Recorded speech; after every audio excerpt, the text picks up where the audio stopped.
there's another belief that is my ability to go um, sleep with women or engage with women or almost like collect women, almost like in their list of, it's crazy. It's like their ability to go up to a woman and seduce them, sleep with them, and then it's just over. That's like tied to their self-worth and who they are, like if they are a quality individual. And so that's the problem is culturally we've tied our self-worth with our ability to We're all achieve something in the falling and physical we world. need a place to hide. A safe place somewhere in the woods we can start a fire. And we all sit around the fire. We feel a little warmer now. And we all sit around the fire. Some of the things that I went through, I guess, stem back to like very early childhood. Um, but more recently, um, so basically like 6 months ago to the day, a couple days ago, I found out that my dad passed away and he actually took his own life. And it was something obviously, incredibly significant and shocking and traumatic, really. Yeah. But in the circumstance, the way it happened, it was like it didn't come as a total surprise, I guess. Like for many years, I was really worried about him and his well-being and his future. Like I could see the writing on the wall that things were headed in a bad direction. And with someone like your father, who, for a lot of us, um, maybe men especially, but probably everybody, looks to their father at some point in their life as almost like a superhero type of almost like, mythical character that's like above uh, the kind of like they're the thing that like can sort of protect us from the harsh elements of the world when we're kids. They're like our hero, our protector. And so when you see that role start to unravel and spiral into absurdity, because he had some addiction issues and mental health issues, so I could see him transform into a very kind of like dark, almost unrecognizable thing. So this all provided a lot of material to work with, like some really heavy stuff to try to, again, make my peace with. And in trying to accept or integrate something so uh, painful, you have to change. Like you have to kind of break through a lot of barriers that are there. We do all these things throughout our life to protect ourselves, both physically and emotionally, psychologically. And sometimes it's hard to like do both at once. Like sometimes the protecting of the psychological side of ourselves, the conceptual understanding of ourselves, sometimes protecting that comes at the expense of the physical body, of our actual health and well-being. So there's like the survival element within us sometimes seems to struggle in discerning between those two things, like Mm. the ego and the body, and like the real health versus the psychological understanding of our self, our world, our future, our safety, these types of things. So there's like an imaginary element and a real element that are connected like symbolically, but the mind can't really always choose like what is going to actually protect us. So I started to see, in trying to approach this event with my dad, all of these little blockages keeping me from feeling that pain to its fullest extent. Um, I know I'm going on a bit of I'm going kind of further No, and go further on, out go here, on. but I'll just kind of say that, like, I sort of had a awakening type experience like a few weeks after I lost my dad.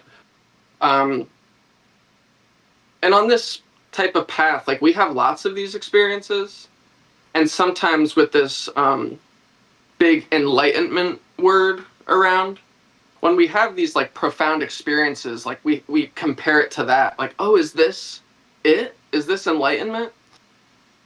It's just like a trap door. I think people like accidentally, step into and get stuck for a little bit. Like, oh, this is it. I've found it.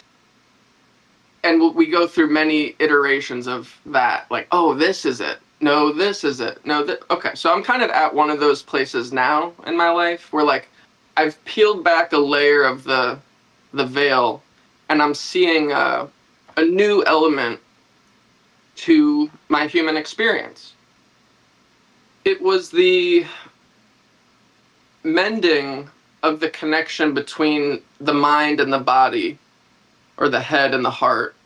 It was this breaking through all of these barriers, um, that were protecting me from my own emotions. Okay. But doing, when I say me, I really mean like the conceptual me. It's like it's not specifically the ego in my understanding, but it's this protective mechanism that, in in shielding itself from emotional pain, it's like almost procrastinating. It's like putting that onto the body to hold because the mind can't hold it. Yeah, so it kind of Um, creates some blockages, kind of is kind of right.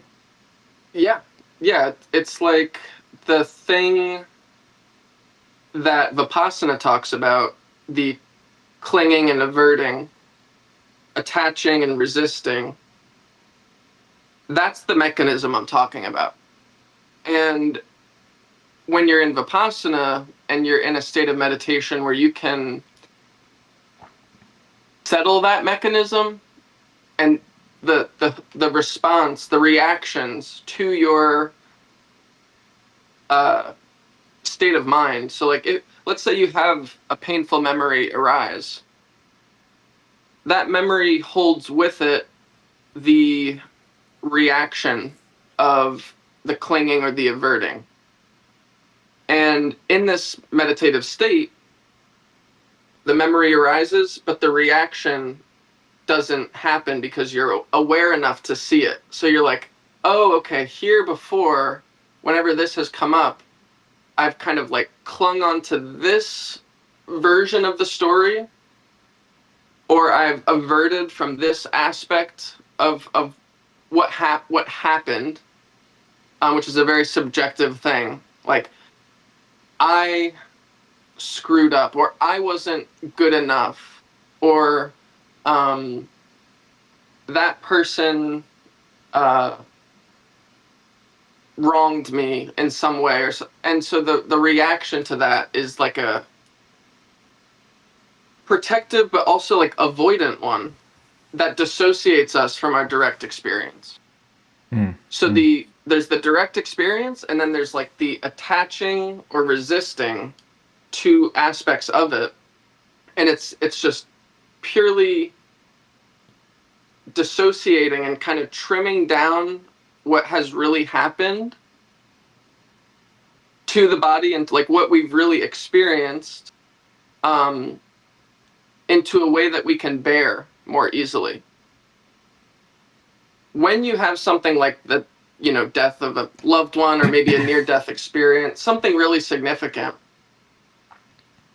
that mechanism isn't strong enough to take something like the death of my father and turn that into something bearable. So it's like this big train is just coming down the tracks, and there's all these little flimsy barriers built up that can handle the little things. It can handle the little drama. When I say, like, I hear my brakes in my car are starting to squeak, and I know that, like, maybe it's going to be a big expensive repair, I can kind of tell myself, like, it's all going to be okay. And I can make what's sort of like a real situation or problem, an expense, I can make that much less intense in the moment using the mind. I can just say, okay, yeah, it's all going to work out. I might not have the answers, I might not have the money, but I'll be able to make it work. And so there's a benefit there. But when you do the same sort of like avoidant, like it's kind of like procrastinating, but there's certain situations where you can't deal with them right now. So it's just better for the mind to like, I'll set that aside. This is something you cannot set aside, and it just drives right through all of those barriers. What happens is the aspects of your reality that were being kept out all come in. And so there was this completely clear line of communication now between the mind and the body. I could see how my body really felt about things in a way that I probably never possessed before. Because even as a young child, when we go through traumatic experiences, we don't have the capacity to really understand the context or the emotional we don't have the capacity to understand our own emotions, basically. So the child relies on the resistant, the clinging and the averting, because that's what's like normal, or that's what's natural to the animal being. And it's not till later, like in this part of my life, that I actually have the capacity to hold the emotions of my 2-year-old, 3-year-old, 4-year-old self, and so on. To ground things a little bit, I mean, that's already. I mean, I don't want to say it's. I mean, that makes a lot of sense to me. Is what I'd say. That's yeah, like, I think so many people go through that and face, especially in the West. I remember hearing that, like, almost, unlike other, parts of the world, like maybe even 50% of the West, or maybe especially America, or certain countries, are traumatized, like as a child, go through trauma. And so it's very important on the spiritual path that that's part of it, and awakening that energy and moving through those blockages and feeling those emotions definitely can help, is part of not just an emotional healing journey or self-growth journey, but a part of your spiritual journey. yeah. So how did you actually get started on the spiritual path? Was it related to your father and these experiences, or did it happen did it happen before that, or how did? Yeah. So that's a question that I always find like super important, like really interesting for anyone I encounter in this space or on the spiritual path, however they want to categorize or label it. Like the origin story is always fascinating, because it's like, what drove you to want something more? Because society is kind of like not really pointing us in this direction intentionally.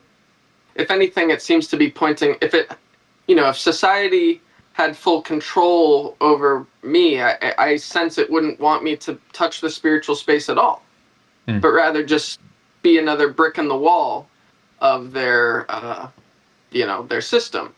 So what for me, um, it's an interesting question. Like, what made you go the other way?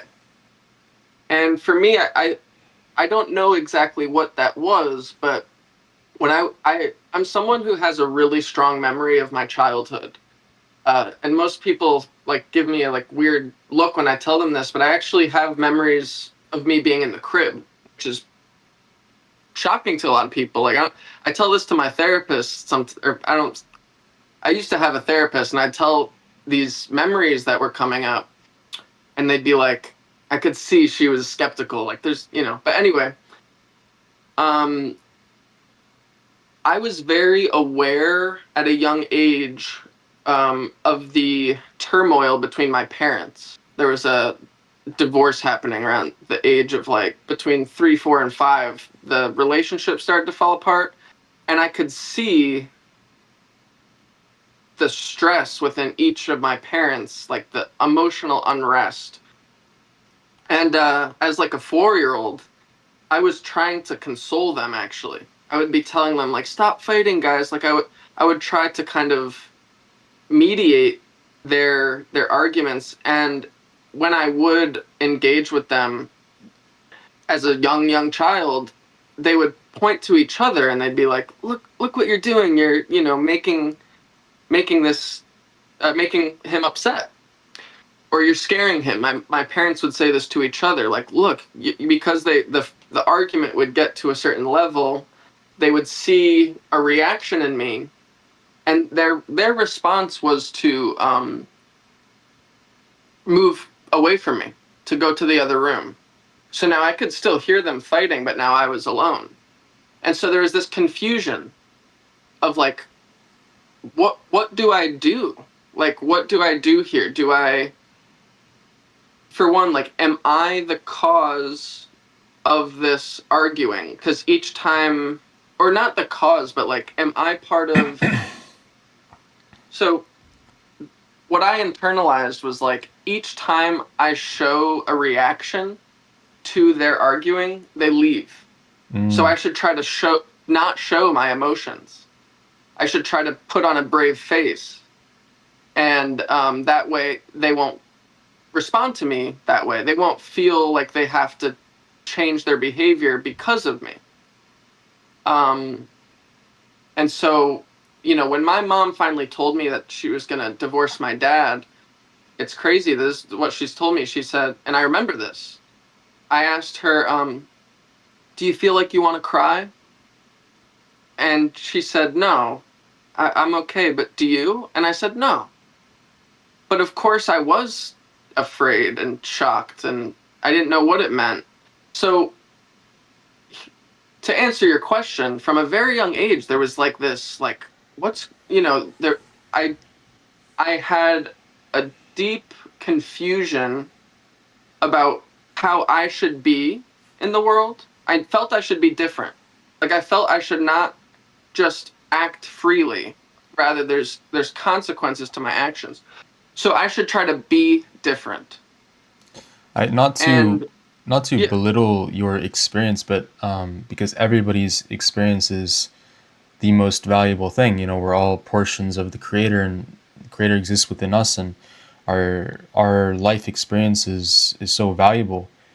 And I think and what I'm trying to say is I think so many people go through that exact those not exact but similar situations. Lots of people go through similar situations where they yeah, feel like as a child they have to, you know, be different and change, and they need to be somebody else. So I think that a lot of people listening can probably relate to you in some way. Everyone goes through different experiences, is what I should have said, but sometimes some themes can be common. So I think there's probably a lot of people yeah, out there who are like feeling what you're saying. Yeah.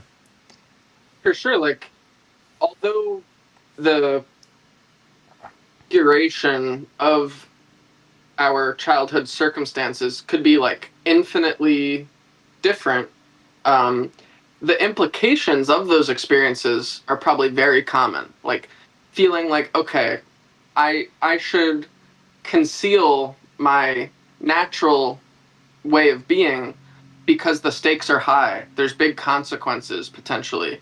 Or like me being myself has caused problems. So it gives a child like pause almost like, okay, I need to second guess myself because um I could in some way that gets a really big like punishment or consequence or just like an unintended response that we don't like for whatever reason. So what that causes, and anyone who can relate, is a disassociation or like actually rejection of oneself. It's a feeling of lacking and that, I need to fix what's broken or I need to change what's not working. And I know Eckhart Tolle had an experience, I think, after like lots of deep depression. I don't know his story exactly. I'm not a like huge follower of his, but I do know that there was this moment for him where it was like I can't live with myself anymore. And so it was this realization of there's I and then there's myself. There's like two within one. Mm. There's me and there's like the idea of me. And I found him after I had these experiences myself, but I just relate to that like starting to realize that the way we see ourselves, who we think we are, is purely imaginary and it's based on a symbolic understanding of the past. Not even what's like real, but just our experiences and what they meant to us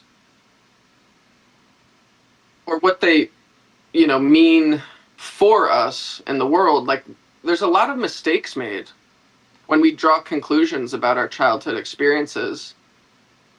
And those conclusions determine who we think we are, the world we think we're living in, the future we think is lying before us. It's all imaginary. It's all open. It could be not infinite, but we don't know what's Gonna, in yeah. front of us. Yeah, Yeah. yeah, yeah, totally. Well, I'm planning to go to Pluto one day, so really quite infinite for me. Nah, it's a little running joke, but yeah.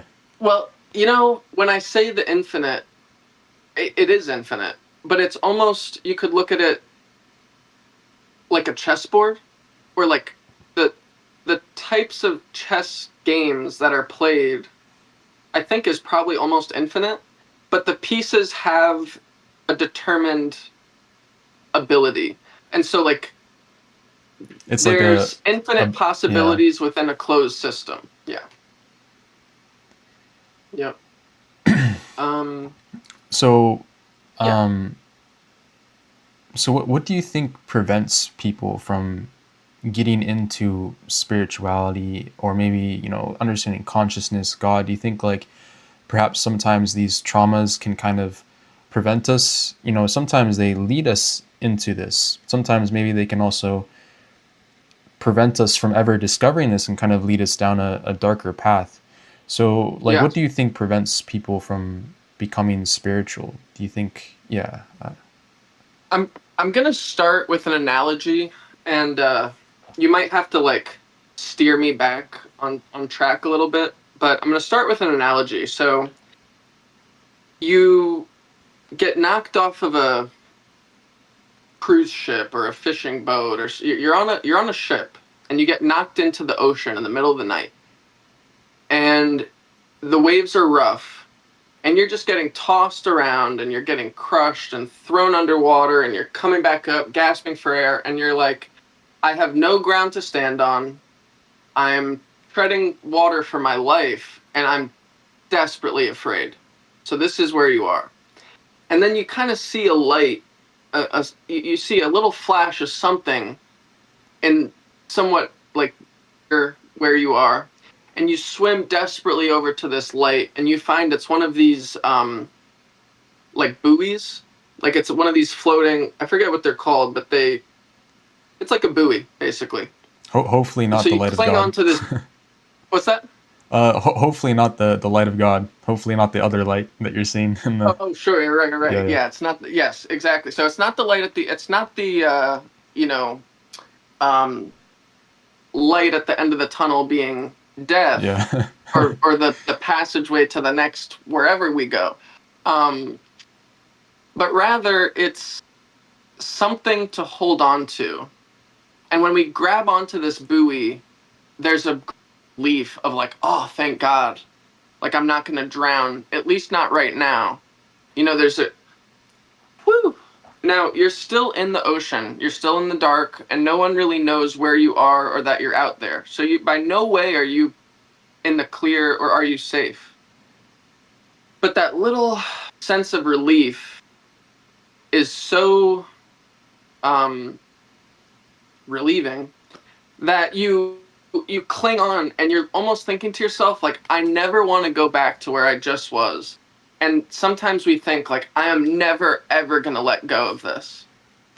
And so when the safety what do you call it, the rescue boats come, and they're like, hey, we're here to pick you up, we're here to save you, they go, nuh-uh, i'm Mm. i'm not letting go of this thing. and Yeah. and so what happens, right, is we all come from that, like, there's no guarantees. We don't know what life has in store for us. And death is very clearly what's coming, as far as like the reminders in the media, like, not even actually, I don't even want to talk about physical death, because that's inevitable in a sense. Like at a certain point we realize that like this body will not last. That's not actually the deepest fear in this case. What it is the life not lived well enough, Mm. the life not lived correctly, or wasting this time that we have. Just the notion of, could I waste it? Could I be spending my time in a way right now that's wrong? That's very scary too, because you're letting go of your buoy, and now you're back in the mix of unknowingness. So people cling on to that knowingness for dear life, even if it's sort of like providing a superficial sense of security or relief. Mm. The spiritual path almost has nothing to offer to someone who thinks they have the answer. But a lot of us think we have the answer because it's that and we speak to the answer because of that great relief we felt, but we don't have the courage to acknowledge that we're still in the ocean. There's still no guarantees. Do you Um, think yeah, some people can get, like, for example, if they went through a lot of trauma and then started going down like negative paths, do you think some people can kind of, that can become their buoy, like their only source of, safety, even though it's still hurting them, right? There's kind of some comfort in the darkness, or some comfort in the pain, maybe that, yeah, maybe. bro, great question. Yeah. I kind of just had a little realization about this a couple days ago, actually, where I was speaking to someone who was telling me about how ugly they were. And not just that they were ugly, but what the implications of their ugliness was. That, okay, because I'm ugly, I'm not going to be able to I'm not going to be able to have a relationship, or no one's going to ever want me around, or there were all of these like secondary belief, or what is the word, kind of, yeah, implications, these things attached to being ugly in their mind, um that sort of explained why they weren't going to be able to do, I guess, what they wanted to do. But here's the thing: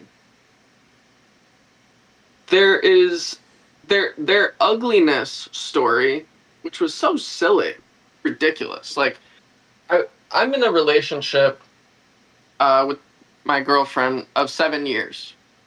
And so I feel very confidently that, appearance, traction, physical appearance is like an icebreaker, and that's it. And that's it.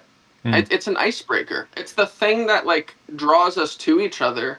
But once we're together, the physical aspect of each other becomes so irrelevant to love and connection that this ugliness that this person was clinging on to was um and and the problems that the ugliness presented, it just wasn't real, it wasn't true.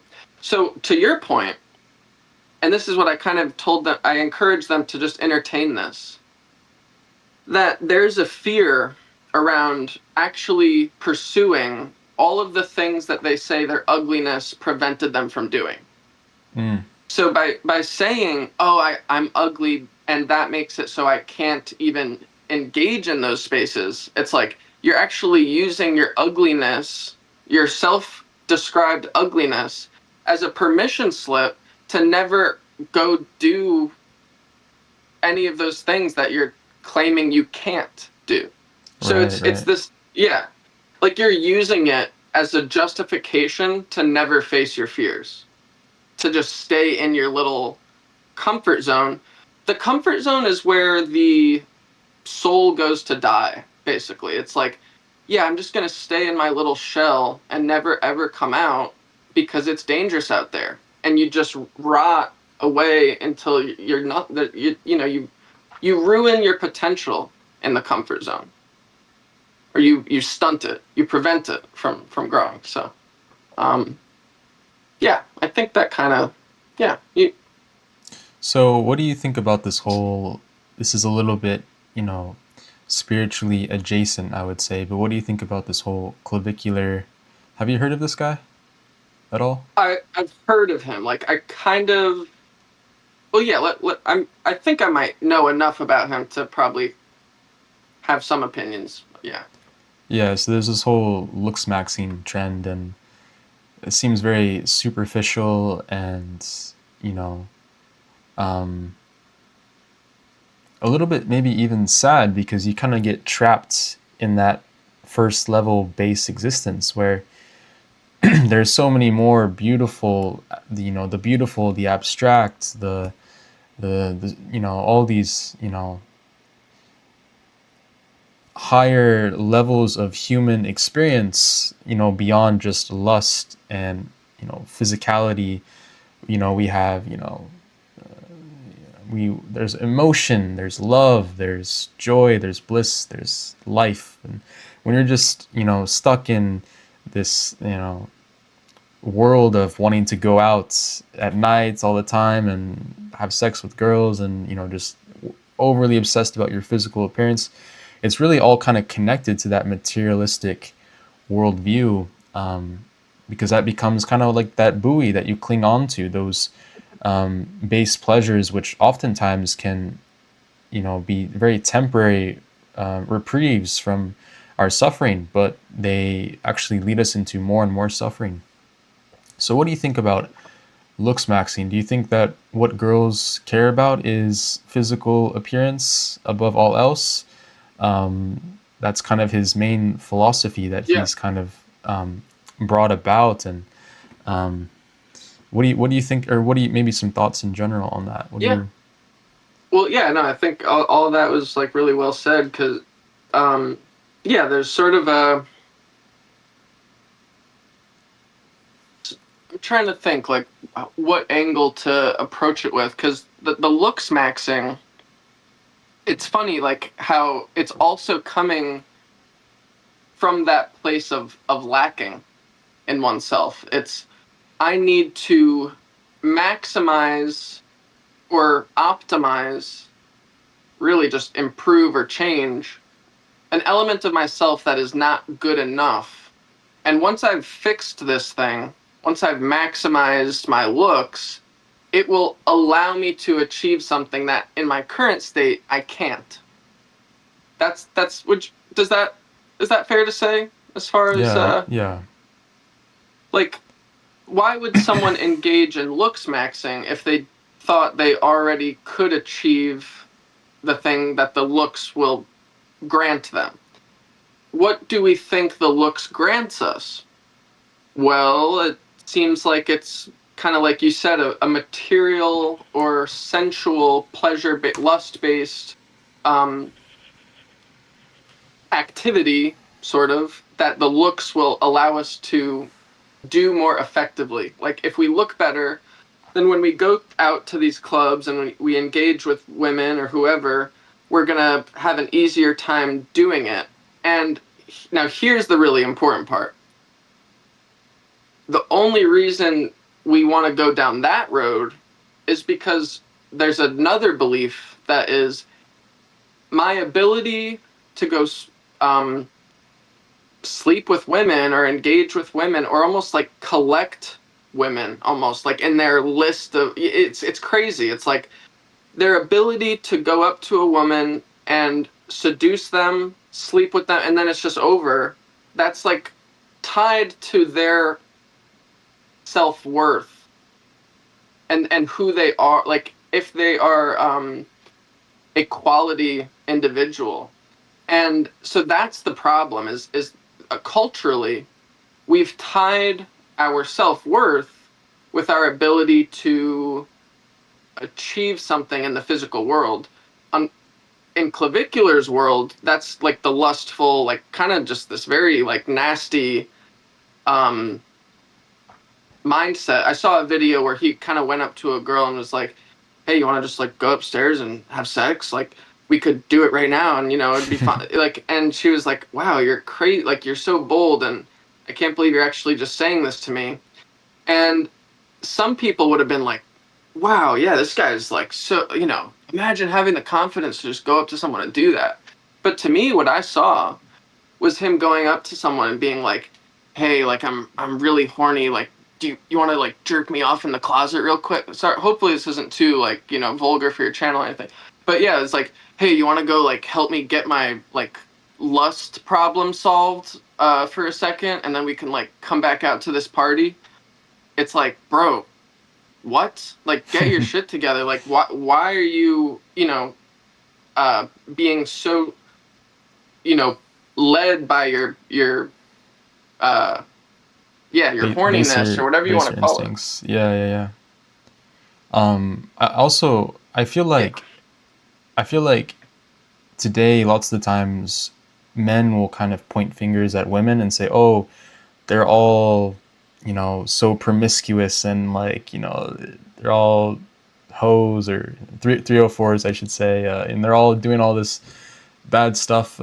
But also men don't look at themselves lots of the time and see that they're kind of the same way. So, in my mind, it seems like it's more of a societal issue, and I think they don't get to that deeper level to understand then the deeper problems for individually and collectively, that we need to collectively as a society rise above that, because it's like we it's almost become and it's getting worse, it's almost kind of like a belief system, or like it's how we look at the world now, that this is what's important, this is what uh, these are the things that we should value, which are so low compared to the possibilities. So Yeah, um, it's yeah, I mean, it's definitely that. It's a societal issue that if there's a cultural force of influence, it's going to manifest one way for men and it's going to manifest another way for women, but it's the same seed growing in different pots, I guess. Like it's if you're going to blame women for the way that they express that cultural influence and then maintain that the way I'm expressing it is the right way. It's like, is the cultural influence good or bad? Because you're both being driven by the same thing. Like, and the um that influence is very weird. Basically, what it is our idea, this is a bit of a generalization, but for many people, the idea of success now is an image of, let's say you're on a yacht and there's a lot of, you got all the jewelry and fancy clothes. There's all sorts of like women and bottles of alcohol, and you're kind of just like living the life out on this yacht in this beautiful weather with all this stuff. So you see that image and you see the person in the center of the photo with all of the material symbols of success. And you go, wow, that person made it. They did it. They're successful. But for some reason now in our society, we don't actually care if that person was like a real estate tycoon, some famous inventor, or an OnlyFans model. That part doesn't matter to us anymore. It's just the image. It's just, did you achieve the position, the look? And, I you know, I remember seeing a video yeah, of Bad Baby, and she was talking about how she's made like $50 million or something, or she has a house in Florida now. And I was just looking at the comments, and it was like, you know, it wasn't the best display of her intelligence, this video. And there's lots of comments like, just goes to show you that wealth is, if this person gets wealthy, getting wealthy and making money and being successful oftentimes can be correlated to, the it's correlated to taking a lot of the worst actions that you can possibly take for not just society, but even for your own mental health. And yeah, so yep, it's a lot of times yeah. a dark world we live in. That kind of makes me happy though to hear that, like, because my thought would be on a video like that, like there's also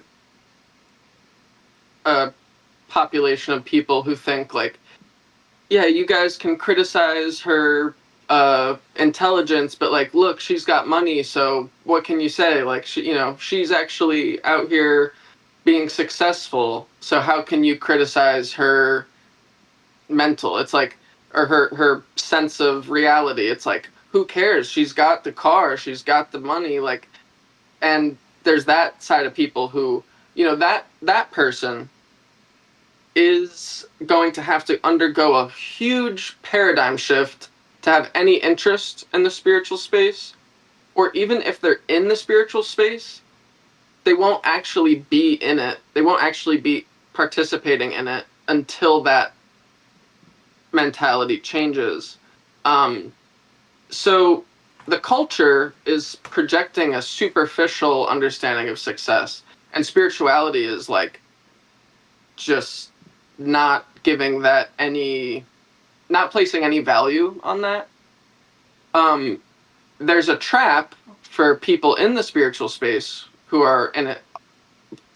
I guess I don't know what this even means, but for the right reasons, like maybe being someone who genuinely is looking for not just a way to better themselves, but to just like better their relationship with their individuality and the space outside of them, like the inner and outer worlds, like being kind of cohesive. When we categorize all of the um, when we categorize so many like fundamental aspects of our culture as superficial, there's a tendency to mean to think because it's superficial, I should reject it all. And that's a big trap for people in this spiritual space, is like, oh, that's society, and society is gross, so we got to remove, it's like you have to still find a way to integrate and take part in that society rather than just become like so quick to reject it as a whole, because you're Right. part of it. There was a short I made recently that was like, it to be in the world but not of the world. I think that's like really important. And it's not these material things that are bad. It's, attachment to them, or, stuff like that. Yeah, yeah. So, Um, do you think the modern world makes spirituality like awakening or this path easier or harder, or like what do you think? so yeah, it's hard to say. I I think, based on what I sort of started some of this with, the loss of my father and also just other difficult experiences that I went through as a kid, it kind of was the spark that ignited my interest in really the question, like, is there something better? And because society right now, for me, is making us like everything sucks. Like, oh, like you can't even go to a restaurant and have like a good meal and a good experience and then like pay for it and think like that was a good use of my time and money. Like it's never even. It's like the things that we're paying for and like the things we have to do to make money are no longer like worth it for what we're getting back because it is so superficial. So the question of is there something better? Is there something more than just this? Has probably never been so common. Like it feels like people are again like we have all of like this technological advancements and access to all sorts of sensory uh, pleasure inducers, but we aren't happy. So like fundamentally that disconnect or cognitive dissonance, like I have all this great stuff, but I'm not happy. It creates that unrest that I think has led me to the spiritual space. So maybe Okay. maybe we're in a good, I think things have to get bad sometimes before they get better. When I read the Bible, I get a very clear message. Like no matter what part of the Bible I read, it is that humans have to learn their lessons the hard way. Like in my reading of the Bible, it seems like any time God has told someone directly what to do, they pretty much have always not done it.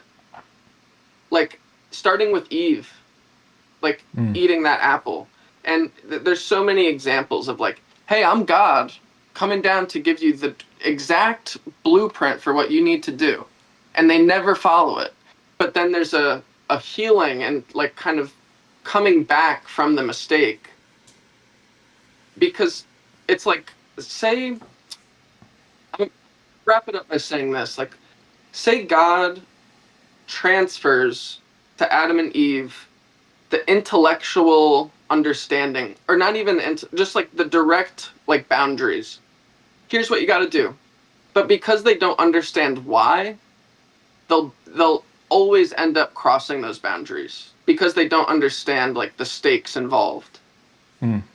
So then they get burned and they realize why those boundaries were there.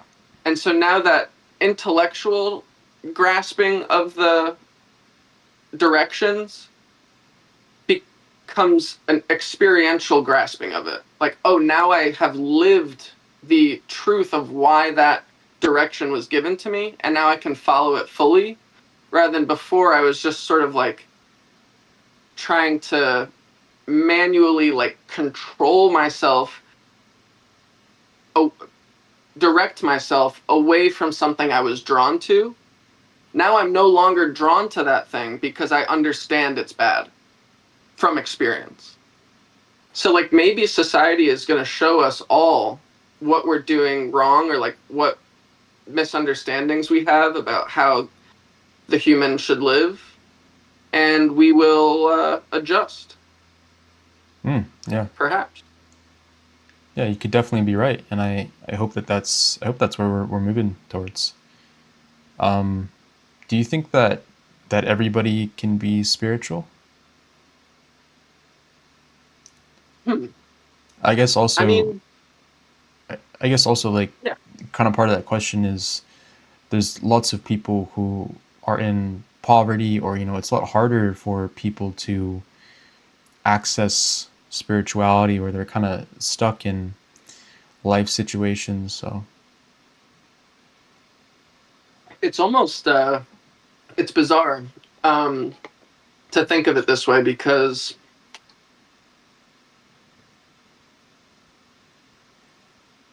my human understanding, to me, it almost can only be understood through the lens of like luck. And I almost have the same question on the topic of trauma, where two people could go through a really similar event and one person is traumatized and another person can move on, and they are able to remain fully functional, and whether or not they've like processed the thing, it simply just doesn't affect them in the same way as the other. So what creates an experience that points someone towards spirituality isn't repeatable. Like, it's not like mathematical like that. From my perspective, it's not like, oh, we just need to induce this type of experience in someone by putting them through X. There's no X for everybody. Like, it's always going to have to be a different trigger, and will that trigger be pulled or whatever for everyone? Like, I don't know, but is it possible for everyone? Sure, I think so. Yeah.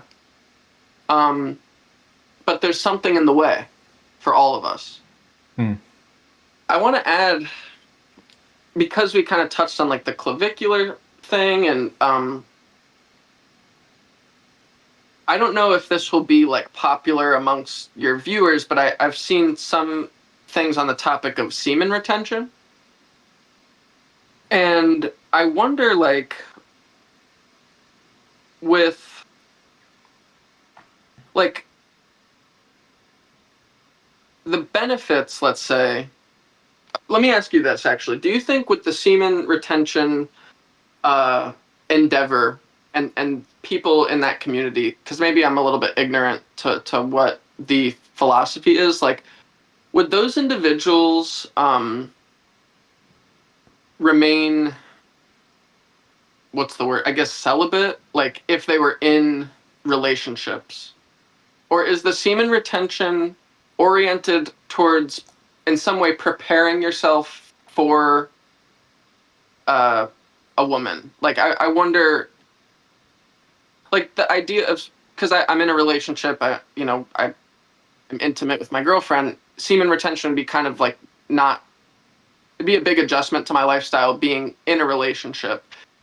If it is something more like common in the among single men, yeah, I'm curious how that works there. If you could maybe tell me about that. Yeah. So I think so. It's definitely going to depend on different people. Like, so some people are going to get into just the kind of basic no fap, or, some people will even just be stopping porn and that's all they will do. And they'll still masturbate or still do this or still do that.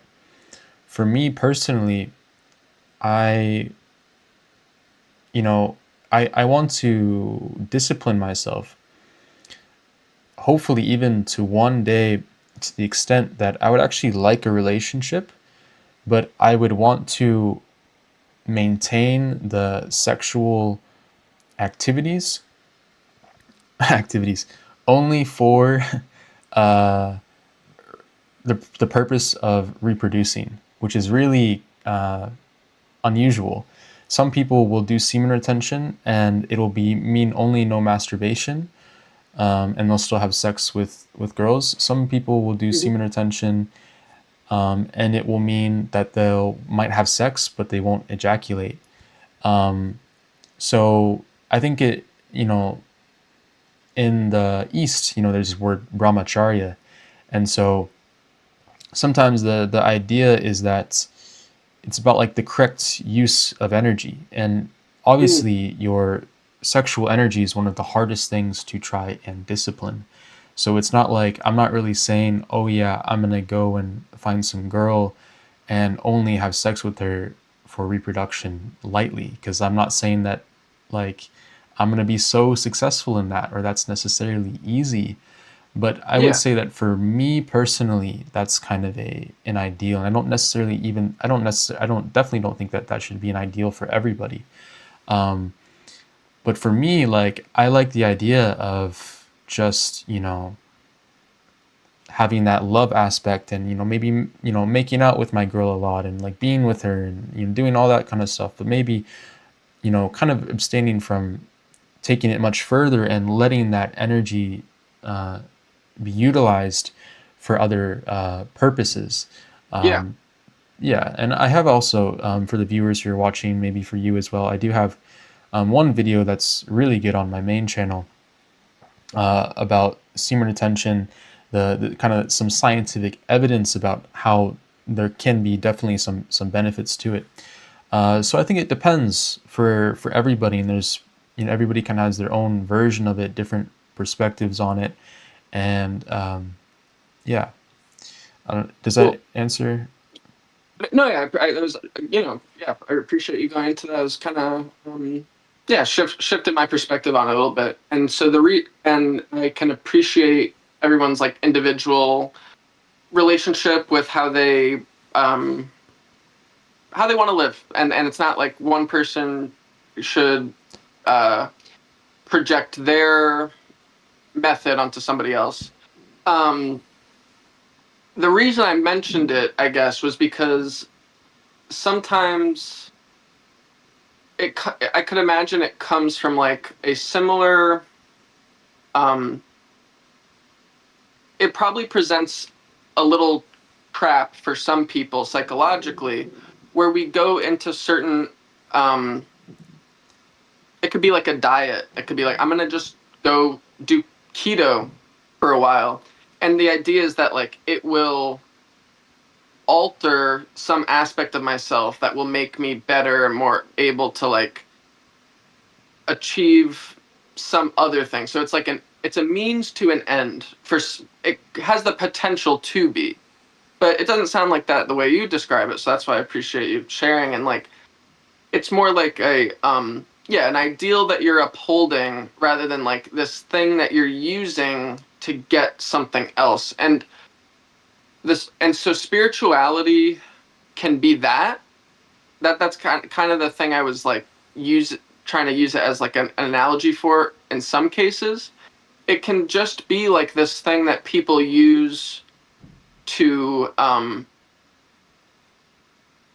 give them an edge or an advantage in a different game that's not spiritual at all. It's like, I want to become someone who is seen as a spiritual person, let's say, because it will be beneficial in the friend group I'm in or the community I'm in, or I have this idea that like the woman I'm interested in is going to be drawn to me because of it. And that's something that I think can corrupt not just the spiritual path, but so many different things we do. Like we don't always know the deeper reasons behind why we're doing something. And so Hmm. that's a big obstacle here as well. Like with something that's good for us, if we're doing it for the wrong reasons, it could be completely missed. And I know people, and you've probably come across them, some in like their 60s who have been in this spiritual space since they were my age or younger, and they haven't gotten anywhere. They're still just as immersed in their ego um, endeavors, their ego's life, and it's Yeah. almost like they could make it the full distance of like the full duration of their life without ever actually getting into touch with like what's underneath. So we can bypass this process very easily and think we're doing it. Think we're on the spiritual path. Think we're on the self-improvement journey, and we can get nowhere. And it's so that's kind of something that's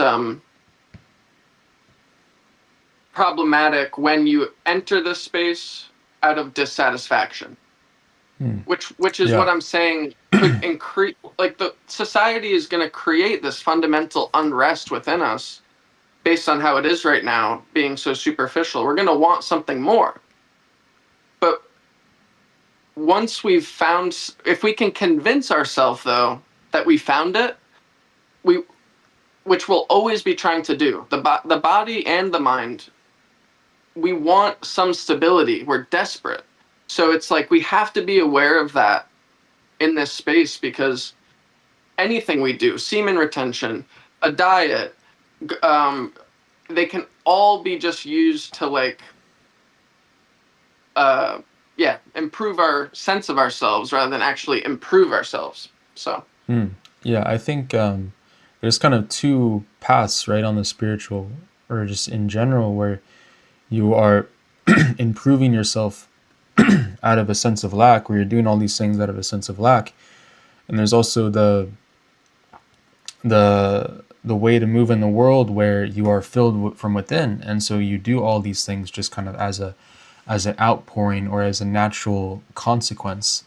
And I think that the highest thing is like when you're in that state where good things are just pouring out of you from an outflowing rather than that place of needing or wanting or lack. And yeah, so I think that that's very important that we are cognizant of our perspectives. And um, yeah. I want to use looksmaxxing as an analogy again, for this, because so looksmaxxing is coming from this lacking, I would say. And so it's a fear driven philosophy or mindset that I'm not good enough the way I am now. And if I maximize certain aspects of myself, I could reach the place I'm supposed to be. And so, again, yeah, just driven by negative thoughts about oneself, low self esteem, lacking, fear. Fear is the main thing here. The opposite of this is love. So, fear is the thing that is getting in the way of love. Looks maxing is irrelevant in the um, mind of the person who is outpouring love. Clavicular, let's say, like, he, by valuing looks, number one, he has prevented himself or distanced himself from, like, the value that someone actually provides. So he sees a negative physical appearance, and there's this huge resistance or wall that's going to prevent him from getting to that person, actually to that person.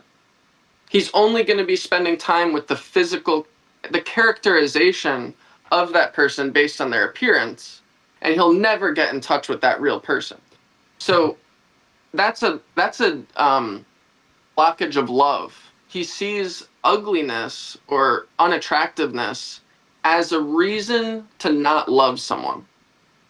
Mm. So the solution in my mind to looks maxing is love maxing. I have to I Mm. have to I have to maximize my capacity for love, so that when I'm encountered with an individual who my body and my programming says is unattractive, my love needs to be much louder than that part of myself that is resistant and is separating me from another. Love maxing is, I've never thought of this before, but love maxing is like, each time that resistance presents itself, just cutting right through it. Just understanding this is the programming. This is the socio-cultural understanding of what makes a person valuable. And if I had the discipline, through perhaps semen retention, to not be interested in the carnal the appearance or the sensory element of this person, um, I will be able to kind of like actually be with them. Like you're never going to spend time with someone if you're just spending time with who you think they are. Um, and so love is naturally connecting where this fear-based mindset is naturally separating. Yeah, 100%. 100%. Yeah. Um, Jinx. I was just going to add, like, that ties into Vipassana and the volition uh, concept that they stress really hard is kind of like what I said earlier. It's not so much the action, but the place that the action takes place from. Um, Mm, mm. like, something could look like a seemingly like harsh or, from the outside perspective, we could view things as like right or wrong, but sometimes, like, saying something to someone that is viewed as like confrontational, sometimes we just view that as like, oh, that's wrong because it's confrontational. You might have made that person feel uncomfortable, and that's bad. We shouldn't be making people feel uncomfortable. Well, that's all one way of thinking, but you could actually have said that from love, like tough love and, compassion sounds a little rude sometimes, or it might have a little sting to it. Like the truth hurts sometimes. But if you're acting out of love rather than acting out of fear, which would be very similar, criticizing someone or telling someone they should be different from a place of, because I'm afraid that if you're not, you're gonna, you're screwed, or it's not that. It's not like sympathizing for someone who's already like fucked, basically. It's like empathy. And hey, I see what you're going through, and I'm going to tell you what I think you need. That doesn't mean I'm right, but I can say it from love. So it actually opens you up to a side of ourselves that we often shut off because we think it's bad. But love allows us to fully become ourselves. Um, yeah. Beautiful, beautiful. Um, so I actually have to end the interview pretty soon. I would love to. We can also do this again. We can definitely talk more. But Sure. is there anything that you want to maybe some final thoughts that you want to leave the viewers with, or Let's maybe see. some advice or anything that comes to mind? I would say that, And we'll definitely do a part two if you are yeah, that'd interested. be great. I'll just maybe throw out a little statement of like, maybe I'll use the Ananda Marga's or meditation steps. The as you think, so you become. This was really fundamental, like really important to the start of my practice, and like that really spoke to me. As you think, so you become. What that means to me now, and I think I touched on it maybe already. I kind of repeat myself, and I don't know. Anyway, we have concepts of ourself, concepts of our world, and concepts of our future that drive all the things we do. And so those concepts, that's the as you think, and those concepts drive us towards what we become. And people really need to take inventory of what they think. You become growing up and maturing is refining your understanding of reality. It's a huge part of it is deconstructing what we thought we knew, and then the other side is constructing what we now know is true. And it's an endless process. It's you never stop building. If you stop building, you're immediately going to lose your lose touch with reality. It's ever changing, and you always have to think about how am I creating this reality?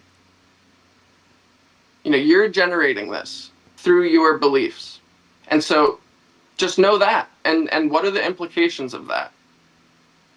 How am I generating my own suffering? Like, this is on us. This isn't the whole outside world. We are creating an understanding of what happens around us. And our suffering is caused by that. Yeah, that's what I'll wrap up with. Beautiful, beautiful. Okay, thank you so much for coming on and for your perspectives. And Sure. yeah, I really really enjoyed this. So Me too. hopefully we'll Yeah, talk again soon. it's a pleasure talking to you. And yeah, whenever you want, let me know. Cool. Take care. Okay, Yep. namaskar. And for the Namaskar. viewers, as always, ad astra.